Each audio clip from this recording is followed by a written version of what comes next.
안녕하세요. 수필 읽어주는 남자 이종수입니다. 오늘 소개할 내용은 82년생 김지영입니다. 2016년 조남주 작가가 82년생 김지영이라는 소설을 발표했습니다. 베스트셀러 반열에 올랐고 사회적으로 큰 반향을 불러일으켰고 100만 부 이상 팔렸습니다. 3년 후엔 영화화까지 되었습니다. 2015년 33세 되던 해에 3살 연상의 남자 정대현과 결혼했습니다. 2019년 세 가족은 단란하게 살고 있었습니다. 광명시 하안동에 살았습니다. 남편은 반듯한 직장에서 열심히 생활을 영위했습니다. 명절이 되어 세 가족은 차를 타고 시댁인 부산으로 내려갔습니다. 남편이 이번에는 한번 빠지고 쉬거나 여행을 가자고 제의했지만 지영의 반대에 부딪혀 내려갑니다. 한창 명절 분위기가 무르익어가던 상황에서 고모네 식구들이 옵니다. 아영의 옷을 선물로 잔뜩 사가지고 왔다. 그러던 차에 김지영의 이상정세가 나타난다. 그녀의 어머니 오미숙 씨로 빙의되어야 되어 한마디를 하는 것이다. 사돈의 자식이 그렇게 천근같이 귀하듯이 우리 지영이도 내게는 엄청나게 소중한 자식이니 이제 그만 부려먹고 집에 좀 보내달라는 식이다. 처음 겪는 부분의 시댁 식구들은 하나같이 혼비백산한다. 남편은 기절초풍하고 사태수습을 위해 재빠르게 짐을 챙겨가지고 작별 인사도 하는 둥 마는 둥 하고는 서울로 기경한다. 서울로 돌아온 뒤 지영은 짐을 챙기면서 그렇게 넋두리를 한다. 이번에는 어머님이 음식을 싸주시지 않았네라고 말이다. 그녀는 2살 터울의 언니와 아래로 5살 터울의 남동생이 있었다. 할머니 손에 자라다시피 한 상황이었다. 아들을 천근같이 소중히 여기는 할머니는 모든 생활의 중심이 손자였다. 언니와 지영이는 남동생의 분유를 남몰래 훔쳐먹었다. 그리고 할머니에게 들켜서 혼쭐이 났다. 언니인 은영은 치사해서 2번 다시 분유를 훔쳐먹지 않았다. 지영이는 치사하다는 의미를 그때는 몰랐었다. 어머니는 셋째를 임신했는데 또다시 딸이라는 판정을 받고 미련 없이 중절 수술을 받아 아이를 지웠다. 그리고 낳은 것이 남동생이었으니 얼마나 귀했으랴. 어머니는 초등학교를 졸업하고 시골에서 농사일과 집안일을 거들다가 15살이 되던 해에 서울로 상경했다. 이미 서울에서 공장 직공 생활을 하던 언니와 같이 생활하고 공장에서 일하게 되었다. 외삼촌, 즉 본인의 오빠들의 공부를 뒷바라지하기 위해 몸바쳐 일했던 셈이다. 청계천의 방직 공장에서 옷을 만드는 직공으로 일을 했던 것이다. 또박또박 나오는 봉급을 다 송금하면 그것은 두 오빠의 학비로 충당되었던 셈이다. 큰오빠는 국립의대를 졸업하고 의사가 되었다. 그리고 둘째 오빠는 경찰 공무원으로 입문해서 나중에는 최고위직까지 올랐다. 그리고 막내 아들은 큰오빠가 건사했다. 엄마는 산업재부설 중학교와 고등학교를 다녀서 학업을 마쳤다. 엄마의 꿈은 교사가 되는 것이었는데 집안 형편으로 인해 꿈을 접었다. 꿈을 접은 한이 남았다. 지영의 언니 은영은 소설상으로는 결혼한 것으로 설정되었으나 영화에서는 미혼으로 나오는 방송국 PD가 되는 것이었다. 하지만 가정 형편이 원활하지 않았던 탓에 지방교대로 진학을 권고한 부모님의 권유대로 진학을 했고 임용시험을 거쳐 선생님이 되었다. 말단 공무원에서 출발한 아버지의 빠듯한 월급으로 아이 셋을 공부시키고 키워낸다는 것은 쉬운 일이 아니었다. 아버지는 정년을 하시고도 사업을 시작했다가 거들이 나고 결국 어머니가 발벗고 나섰다. 제대로 직장을 구해서 아이들을 키우는 것이 어려웠으니 집에서 하는 부업에 매달렸다. 피자박스 접기, 문풍지 말기 등이었다. 지영은 요고 시절 버스에서 뒤따라오던 남학생에게 추행을 당할 위기에 처하자 좌석에 앉은 아주머니에게 핸드폰을 빌려 아버지에게 문자 메시지를 보낸다.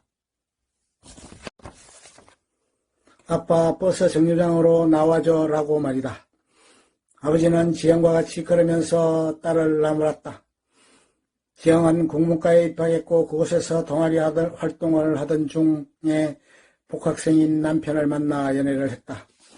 그에게는 예전 동창생이었던 여친 차성현이 있었다. 젊은 시절 학교의 드넓은 운동장에서 고백을 했었던 기억이 있었다. 고백을 받은 전대현은 얼굴이 새빨갛게 변했다. 다른 남자와 일찍 결혼했던 차성현은 아이를 낳다 색전증으로 인해 죽었다. 그런데 지영은 어느 때 차성현으로 빙의해서 대현에게 고백했던 때의 이야기를 하기도 했고, 지영이 힘들 때이니 격려 자주 하고 사랑한다고 말하고 수고했다, 고생했다고 많이 격려해 주라는 식이다.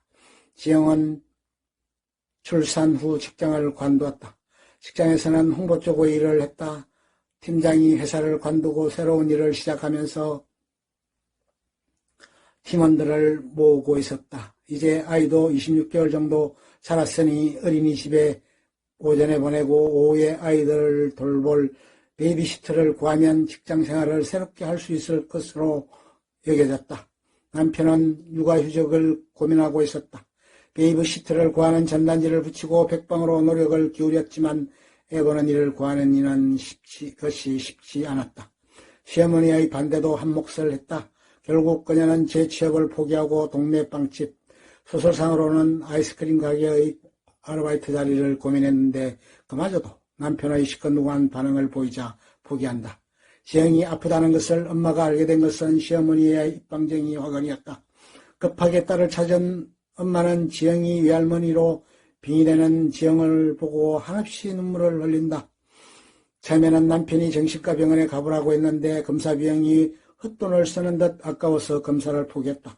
그러나 이제부터는 본격적으로 상담을 받아야 할 작정이고 요량이었다. 남편의 빙의된 모습의 지영을 스마트폰으로 촬영한 것을 보여주자 자신의 병증을 확인하고 순순히 인정한다.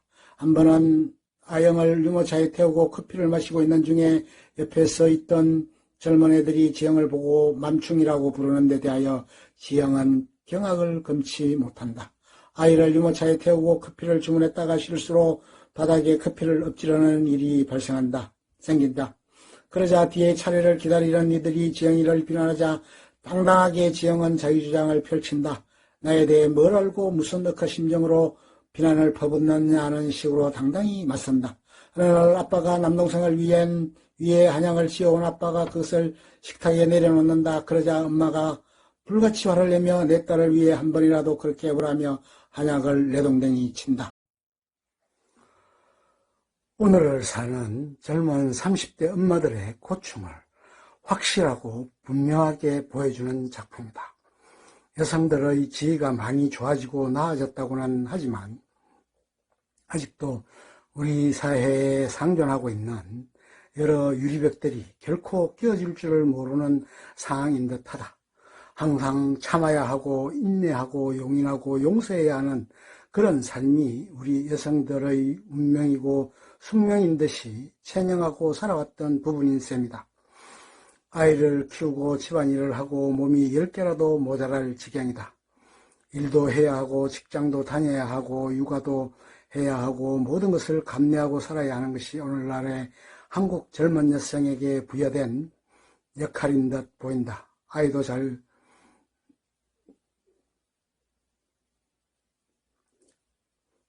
잘 키워야 하고 살림도 잘 살아야 하고 가사일도 잘 해야 하고 요리도 잘 해내야 하고 직장일도 척척 처리해내야 하는 만능인이 되어야 현실을 타파해낼 수 있는 형국인 현실이 못내 안타깝다. 그렇게 이야기한다. 김지영은 가끔씩은 행복하기도 하다. 그러나 내가 어딘가에 갇혀있는 듯하다고 이야기한다. 자신이 하고 싶어 하는 것을 하고 그것에 성취감을 느끼고 자존감을 느끼고 인간 존재로서의 가치를 만끽하고 싶은데 현실의 벽은 너무나도 꽉 막혀 있고 자신이 원하는 방향으로 움직여주지 않는 것이다. 딱히 남편이 그렇게 어려운 것을 요구하는 것도 아니고 가사노동을 분담하지 않는 것도 아닌데 혼자만 힘들어야 하고 어려워하고 헤쳐나가지 못하는 듯 보인다. 정신과 치료를 받고 상담을 받으면서 병이 치유되도록 노력을 기울이고 있다. 어느 날 남동생이 선물을 가지고 왔다. 아주 고급진 만년필이다. 그녀는 이제 그의 일상과 고민, 경험담을 찬찬히 기록하는 작가로 자리매게 될 듯하다.